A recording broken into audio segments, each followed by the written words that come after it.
Ministre de l'Europe et des Affaires étrangères depuis janvier 2024, Stéphane Séjourné n'a pas toujours soutenu le parti d'Emmanuel Macron. Un fait sur lequel son ancien compagnon, Gabriel Attal, aime bien le taquiner. Du Parti socialiste à Renaissance, il n'y a qu'un pas pour Stéphane Séjourné. Avant d'intégrer le cabinet d'Emmanuel Macron au ministère de l'économie. L'actuel ministre de l'Europe et des Affaires étrangères soutenait le Parti socialiste et avait notamment participé à la campagne de Ségolène Royal.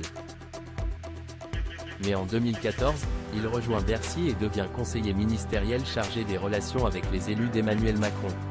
Un changement de cap qui a toujours fait rire son ancien compagnon Gabriel Attal. Ce dernier n'hésitait pas à le charrier sur cette évolution politique, comme le révèle Le Monde mardi 5 juin. Ça va le social traître ? Le taquinait, en 2014, son ami Gabriel Attal à l'époque conseiller municipal, socialiste, de Vans, dans les Hauts-de-Seine, alors que Stéphane Séjourné venait de rejoindre à Bercy le cabinet d'Emmanuel Macron, explique l'article du journal français.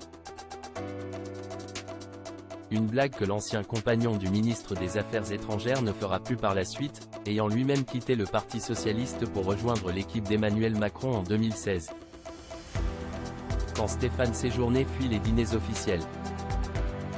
Alors qu'il détient la confiance d'Emmanuel Macron depuis presque 10 ans, Stéphane Séjourné a toujours été discret lorsqu'il s'agit de participer aux réceptions officielles en lien avec l'Élysée.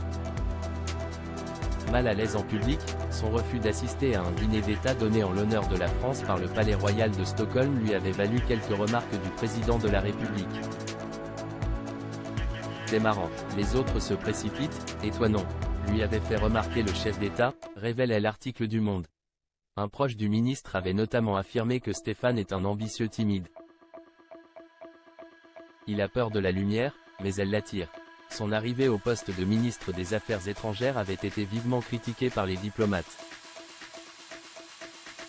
Toutefois, celui qui se voyait déjà en tête de liste du parti Renaissance pour les européennes a réussi à montrer qu'il n'était pas une simple erreur de casting. Les fonctionnaires ont bien été obligés de revoir leur position.